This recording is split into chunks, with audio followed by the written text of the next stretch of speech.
Good morning, guys. I am Mama Bear to many. I have 14 children. 12 of those children are still at home, and we are going to be redoing this room right here. If you haven't seen our other video, we redid 5 rooms in a budget of $500 last week. In 5 days we did that, and so it actually came out to $510, but that included the paint for this room here. So this is I spent $16.88 on this paint here, and we are going to redo this room here. This is our dining room. We eat in here, and like most people eat in their dining room, and we are going to be redoing this room. We're going to be taking the shelf down. Anyway, I don't really have a budget for this room. I am pretty much going to reuse what I have and then have that paint that was $16.88. And I think that's probably about all that I'm going to be doing in this room. I just want to give it a fresh coat of paint. As you can see, there's like pick marks all over the place, peeling paint. So when you have a large family, something that people probably don't understand, because I hear people say that they paint every 5 to 10 years, and when you have a big family, this room right here, we've lived in this house for, let's see, maybe 15 years. I think it was. I think we lived in this house for 15 years, and we have painted this room probably 9 times, I think. So we pretty much paint this room every 2 to 3 years. We paint every room every 2 to 3 years. It's just a fresh coat of paint until we can get an area like redone. Eventually it would be nice to like tear down the walls and put, because these walls right here have paneling, and then the one over there has just wallpaper on it, but we're just giving a fresh coat of paint right now. We don't have the funds to be able to like redo rooms and tear down walls and that type of stuff. And I don't know that we will actually ever do that. It's just maybe one day we will, when the kids are grown and stuff. But for now, we want to just live in this house. We want it to be a functional space and make it work for our family the best way that it can. So that is my goal over the next couple days, is to get this room to be a very functional room. I'm not pushing myself. Last week I did the 5 rooms, which actually was 6 rooms, because I did do a hallway and I didn't count that as a full room. So I did 6 areas last week with the kids, obviously, and it was just chaotic and crazy. And we left this room because we needed this room to be able to function a little bit in, and we had put some things on the table. We still have things on the table that need to be taken care of. So I do not want to rush. We also have a pig that is about to give birth to piglets. So some of us will need to be available for that, and I still have some things that I am taking care of. We had a birthday last night, so we need to like clean up from the birthday stuff, and we have some food things that we need to do. So I said I want to try to like prep this room and spackle it tonight, and then paint that tomorrow, and then redo it like the day after, something like that.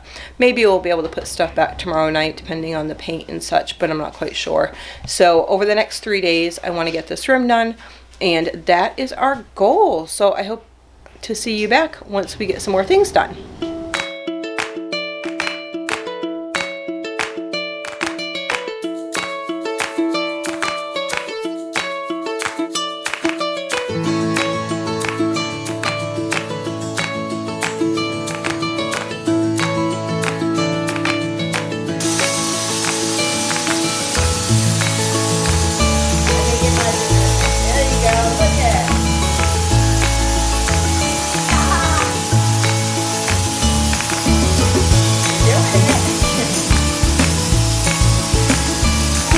Doing it?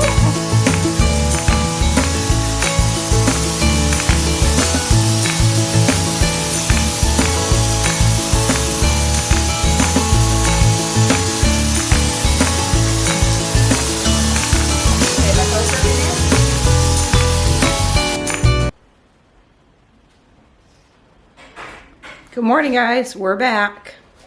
Looking a little different behind here. See it?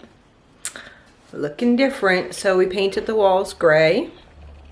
I did end up ordering some things for this room. one of those things I knew I was going to need to order. I needed new chairs. I'll show you that. I didn't actually get them in yet, so I will show you when they come in. But I ordered new chairs, and then I ordered something for our fruits and vegetables to go in. It's kind of like a wire rack that you can like place the fruits and vegetables in.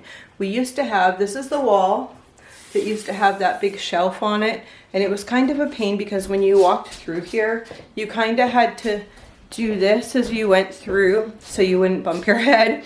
But that usually held like a sewing machine, and then it held our fruits and vegetables. So the sewing machine went into the big living room, and now the fruits and vegetables will be going over on this wall here, over on this wall, and it will like attach on the wall, and it's like a wire rack, so we'll be able to fill that up. There may be times that we have a little bit too many fruits and vegetables. In that case, we'll just put the bowls of like stuff on the table. It usually like at the beginning of my monthly grocery haul, then I have a lot of fruits and vegetables, so we may have more at that point. So this I changed around a little bit. So there's 3 shelves here. This top one is going to be for my camera equipment, as well as my laptop will go up there. And then I have this shelf here. So we had these shelves used to be on a stand that was here, that we had the coffee on, but I put the shelves up here, and this bin here is my homeschool. Yep, that's my homeschool. So I just basically have my reading books to go for the little kids in there. That's all I have. And then this one here is our Bible bin. And so we have stuff that we're working on for the Bible. And then this right here, I'll show you this real quick. Let's pull this down. So we're working on Bible memory. And I had this idea. There's this video put out by the Moores, and it's called ABC Sing With Me Bible Memory Verses or something like that. And so we're memorizing those verses, but what we're doing is once they memorize it, we are I'm trying to open it one-handed.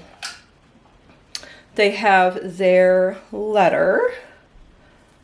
So the first, this is the wire, so, or not the wire, the thing. So their first letter, I'm trying to wait for it to focus. The first letter is the letter of their name, first letter of their name, and then once they memorize A, so the first thing would be like, all we like sheep have gone astray, Isaiah 53:6. Once they can say that, then they get the A one.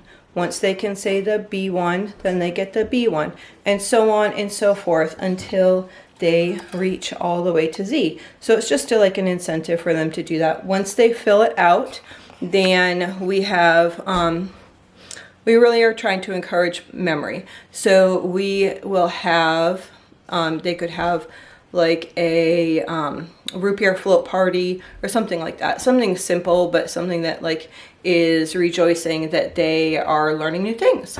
So back over here, I will show you. So here's the printer. There's a plug down there. These boxes here, let me step a little bit away.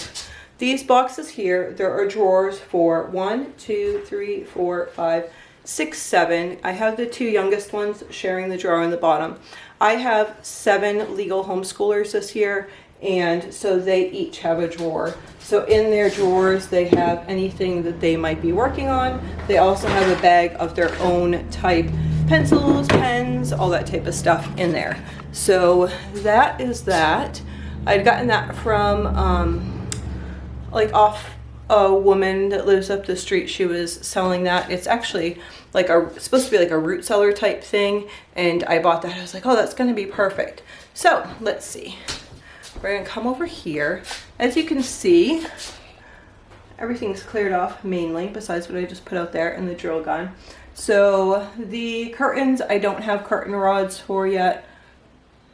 They're just strung up with some burlap. And then the other thing that is going to be changed is I've started buying these chairs here. Let me see if I can get a better view. I started buying these chairs here. They, I like them because there's no like padding on the seat, and they're also stackable. And so I was using stackable chairs before that had padding on them, and then I found that, let me see if I can find a bad one. I think she just brought the bad ones out into the big living room. I'll show you. You've probably seen it before, like, oh my goodness, the lady put duct tape on her chairs. Let's see if I can find one. So some of them are really bad. So this right here is one of them, but they very easily get rips in there. And then the kids also, if I'm being honest with you, sometimes they'll stick pens in there and then make holes in the chair. So I've had those for a while. I like them because they're stackable. I don't really like folding chairs because folding chairs, kids can fold themselves, little kids can fold themselves up in that. And I prefer to have stacking chairs over folding chairs if I'm able. We did used to have some benches, but it's kind of difficult when one person's pulling out one side of the bench, the other person's pushing the other side of the bench, and then one person gets upset because one side's going one way and the other side's going the other way, especially in a really long table like this. Most of the people prefer to have an actual seat, and I find that that is better as far as you're touching me doesn't usually happen. So chairs, stackable, are definitely key because I want to stack them in order to be able to sweep and mop and everything underneath them. So I have 8 chairs that I already bought. I've been like kind of slowly replacing them. I have 8 chairs, and then I was on Amazon. I was actually looking for that fruit rack, and when I saw the it had like underneath, because I had bought those before, that they had some that were like the box was broken or something like that. I don't know. They were very good condition, and they were half the price of the original price of these. So I ended up buying 2 more things. So hopefully we should have, I don't know why it keeps trying to autofocus. Okay. Hopefully we should have 8 more chairs coming, which would give us 16 chairs for the dining room. So we'll have 16 chairs in the dining room, and then the other chairs I'm going to stack into the new living room. So if we need those for sitting around, gathering around, whatever, we'll have all those chairs out there, and we'll have plenty of seats, and they stack really nice. And if people are bothered by duct tape on their bottom, I'm sorry. All right, so here is our new area that has obviously coffee. I put this coffee tea bin here. I reused this. I have this in here. I have this tea, mother's milk tea. I really like this one actually. Sometimes I make my own. I bought that one because I just needed something quick and easy. I bought this, haven't tried this out. I did try the other ones out that I bought and mix in with my coffee now. The other, the mushrooms that I had bought in my Amazon grocery haul. So here is what we're working on right now is some turmeric tea, green tea, and then plain black tea there on the bottom. This is not really dirty. It actually got paint splatters on it. So this is our electric tea kettle. There's a power strip back here that we can plug that in. We have these 2 stacks for the younger kids. That's 8 cups. So all the younger kids can have those if they want to, if we're doing hot cocoa or tea or something like that for them. We also have plenty of other herbal teas that I keep up like in my hallway that are like bulk teas in big glass jars. So we have that, but I just keep a little variety out here, and I had been keeping that over there underneath that area here on a different thing, but it was just really getting messy and it was just too much stuff.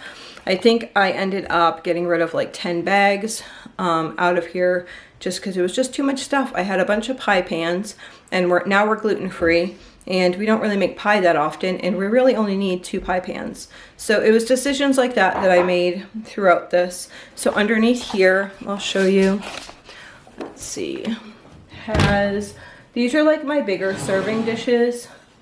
So this is big bowls. I have some smaller things for like dips. I bought these after Christmas. Then here's my 2 pie pans, and then I have 2 cake pans there. I have cheese making stuff under there, and then I have fermenting stuff there, like a fermenting kit. And then this side I have some longer dishes, longer trays for serving, another longer tray for serving. This needs to get out of there.